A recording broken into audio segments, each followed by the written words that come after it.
Hello guys, welcome to topper 360। तो आज हम बात करने वाले हैं एक इम्पॉर्टेंट टॉपिक, और हो सकता है आपके लिए एक मोटिवेशन के रूप में साबित हो। एक है कैपिटलिज्म के बारे में हम बात करने वाले हैं। कैपिटलिज्म, ठीक है। उसके बाद दूसरा हम एक इम्पॉर्टेंट टॉप टर्म के बारे में बात करेंगे, दैट इज कम्युनलिज्म, ठीक है। ये दोनों होता क्या है उसके बारे में हम जानते हैं, ठीक है।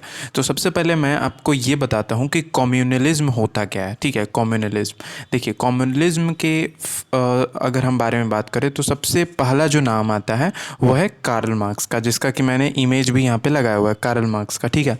अच्छा, कार्ल मार्क्स जो थे, कार्ल मार्क्स जिसको बोलते हैं, थोड़ा प्रोनाउंसिएशन में मुझे प्रॉब्लम आ रहा है।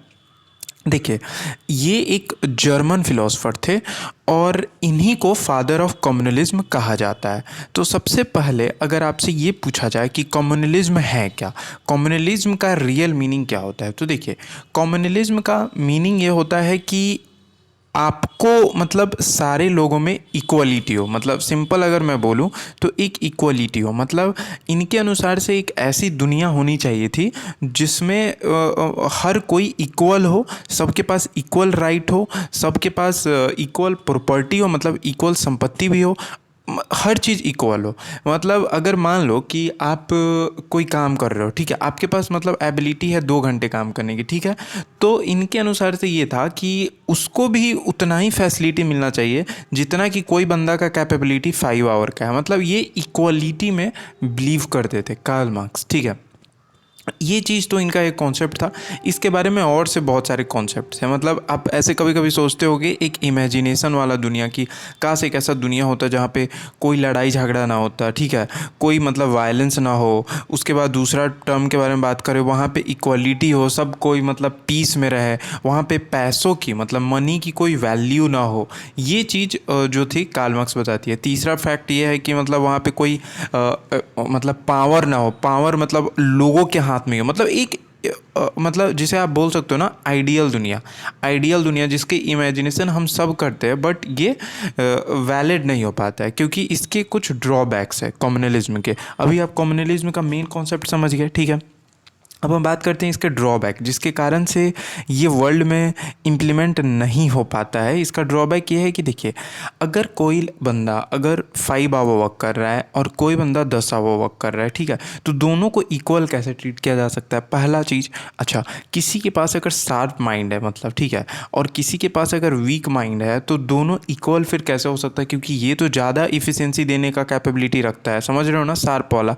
ये बात हो सकती है, ये दूसरा टर्म है, दूसरा ड्रॉबैक आप बोल सकते हो। तीसरा जो मोस्ट इंपॉर्टेंट ड्रॉबैक है कि कम्युनलिज्म जब किसी भी कंट्री में अगर लागू होता है कम्युनलिज्म, तो जो वहाँ पे पावर है वो मतलब डिस्ट्रीब्यूट हो जाता है। कोई किसी को रेगुलेट करने वाला नहीं है, मतलब कोई किसी को गाइड करने वाला नहीं है। सब अपने मतलब आप सोच के आप समझने की कोशिश करो, अगर आपके फैमिली में ही आपके एक स्टेट में ही आप इमेजिन करो, अगर कम्युनलिज्म कर दिया जाता है तो फिर लोगों के ऊपर कोई एक कम्युनिटी ही नहीं रहेगी जो उसको गाइड करे या फिर जो उसके ऊपर रूल रेगुलेशन बताए। तो ये एक आइडियल दुनिया है जो जो कार्ल मार्क्स मतलब इसमें बिलीव करते थे कि ऐसा हो कि मतलब लोगों को कोई प्रॉब्लम ना हो, सिंपल इक्वलिटी हो। जैसे अभी मैं कैपिटलिज्म के बारे में बताऊंगा तो आपको क्लियर हो जाएगा, ठीक है।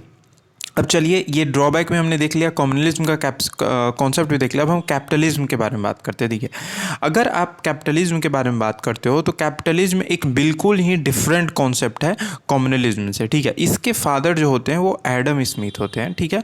और इनके अनुसार से ये है कि अगर कोई बंदा रिच है तो वो और रिचर होगा, ठीक है। अगर कोई बंदा पुअर है तो वो और पुअर होगा। ये इनका कॉन्सेप्ट है एडम स्मिथ का कैपिटलिज्म का। और अभी इंडिया में या फिर आप बहुत सारे डिफरेंट डिफरेंट कंट्रीज, लगभग मोस्ट ऑफ द 90% कंट्रीज़ में आप देखोगे कि वहाँ पे कैपिटलिज्म ही है। जैसे अगर आप बात करो कि जैसे इंडिया में ही देखो कि अंबानीज हो गए, ठीक है, अंबानी हो गए, उसके बाद अडानी के बारे में आप बात करोगे, ठीक है, अडानी, और भी जो डिफरेंट डिफरेंट लोग हैं। अगर इंडिया की ही बात करें तो अगर आप टॉप के 20 पीपल को अगर आप उठा लोगे, टॉप के 20 पीपल को, तो आपको पता चलेगा कि मतलब इनके पास जितना मनी है वो 70% पीपल के पास मनी है। मतलब आप समझ रहे हो ना, मतलब पूरा पावर इन्हीं के हाथ में है। और दूसरा बात ये है कि इनके पास अब मनी ज़्यादा है तो इनका अर्निंग भी बहुत हाई हो जाता है, ठीक है, ठीक है। और जिसके पास मनी नहीं है उसका अर्निंग भी लो हो जाता है, क्योंकि कैपिटलिज्म यही बढ़ावा देता है। आप समझ गए मेरी बात को, ठीक है।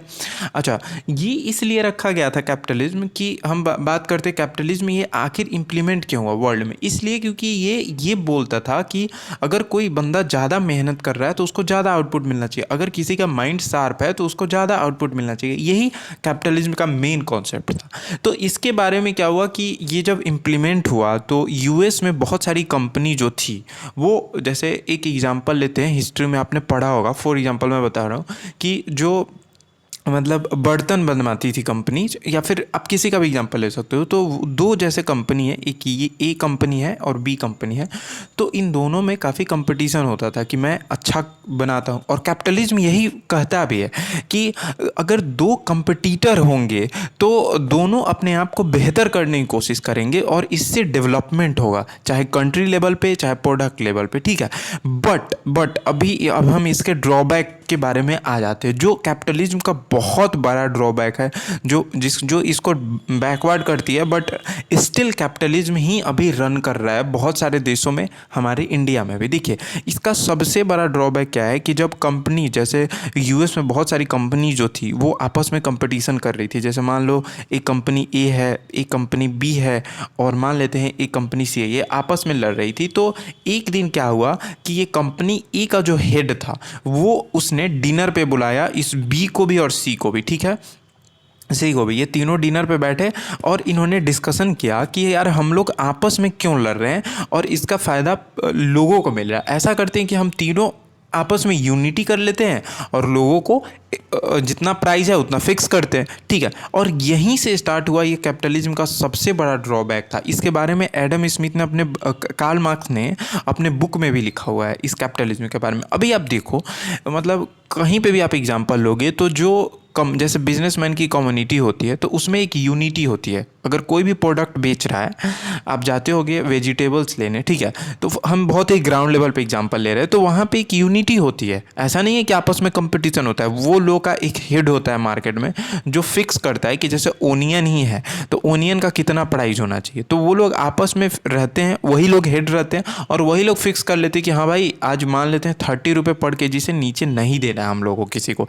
तो अगर आप मतलब ओनियन खरीदने अगर जा रहे हो तो फिर आपको लेना ही पड़ेगा, क्योंकि 25 में कोई देने के लिए ही तैयार नहीं है। Are you getting my point? तो यही कैपिटलिज्म का सबसे बड़ा ड्रॉबैक है। चलिए एक दूसरा एग्जांपल लेते हैं इसके ड्रॉबैक के बारे में। जैसे मान लो आप ये एक सिटी है, मान लेते हैं कि एक सिटी है, मैंने डायग्राम में बनाया, और आप कहीं एक जंगल में खड़े हो, ठीक है, जो कि 20 किलोमीटर पे है, ठीक है, और यहाँ पे आप खड़े हो, ठीक है, और यहाँ पे कुछ भी नहीं है, कोई भी और एक ही गाड़ी वाला आता है, मतलब एक ऑटो वाला आता है यहाँ पे, और वो आपको बोलता है कि चलो ठीक है मैं आपको सिटी में छोड़ दूंगा यहाँ से, बट उसके लिए आपको मुझे 500 देना पड़ेगा, ठीक है, 20 km के लिए। बट 20 km का रियल प्राइस आप अगर देखोगे तो आई थिंक 30 रुपीज़ या फिर 40 रुपीज़ से ज़्यादा नहीं होगा।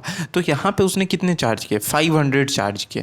Are you getting my point? So 500 charge किए क्यों? क्योंकि उसका कोई कंपटीटर नहीं था। जो अगर कोई दूसरा बंदा आ जाता है यहाँ पे और वो बोलता है कि मैं आपको 200 में ही छोड़ूंगा, तो फिर इसका एक कंपटीटर आ गया, बट यहाँ पे तो कोई है ही नहीं, तो इसका मनी कितना भी हाई कर सकता है, इसका मनी कितना भी लो कर सकता है। This is the basic meaning of, अगर आप मेरे से पूछोगे कि ड्रॉबैक ऑफ कैपिटलिज्म, जो कि अभी भी है, मतलब इंडिया में अभी भी हो रही है, और ये ख़त्म तो नहीं हो सकता, क्योंकि इसका कॉन्सेप्ट यही है कि rich get richer and poor get poorer.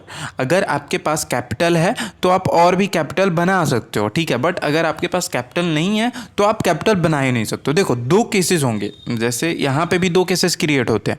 किसी भी चीज़ को यार लॉजिक से समझने की कोशिश करो, ठीक है ना, ऐसे एवं कुछ भी नहीं। देखो कैपिटलिज्म, अगर आपके पास कैपिटल है, मान लो कि अगर लेट्स से मतलब मान लेते हैं कि आपके पास 5 लाख रुपीज़ है फॉर एग्जाम्पल, तो अगर 5 लाख रुपीज़ है तो आपके पास दो रास्ते, या तो आप इसको इन्वेस्ट करोगे तो आपको प्रॉफिट होगा, मतलब प्रॉफिट होगा, या फिर अगर आप इसको इन्वेस्ट करोगे तो आपके लॉस होगे। दो केसेस क्रिएट होते हैं। बट यहाँ पे जिसके पास, मान लो एक बंदा, लेट्स सपोज कि बी है, जिसके पास कोई कैपिटल नहीं है, तो इस कैपिटलिज्म के कॉन्सेप्ट में सिर्फ एक ही केस इन्वॉल्व होता है कि वो न्यूट्रल रह सकता है, मतलब न्यूट्रल, वो कुछ नहीं कर सकता है, ठीक है। वो वेज पे काम कर सकता है, बट वेज पे वो कितना काम कर सकता है, वो उसको उतना ही वेज दिया जाता है जितना उसको चाहिए, जितने उसके पास नहीं बचेंगे। मतलब एक डेवलपमेंट के बारे में बात कर रहा हूँ, वो काफ़ी मतलब टफ है जिसके पास कैपिटल नहीं है। इम्पॉसिबल नहीं है, बट जिसके पास कैपिटल नहीं है उसके लिए काफ़ी टफ है।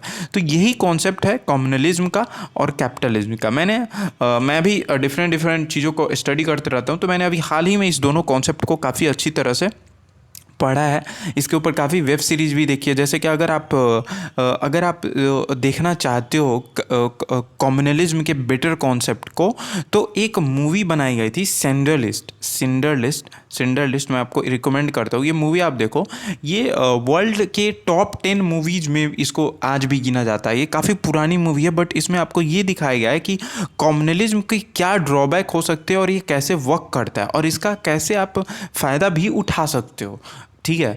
तो ये चीज़ मैं अभी फ़िलहाल स्टडी कर रहा था, मैंने आपके साथ शेयर करा। होप आपको ये वीडियो अच्छा लगा हो, ठीक है। Thanks for watching.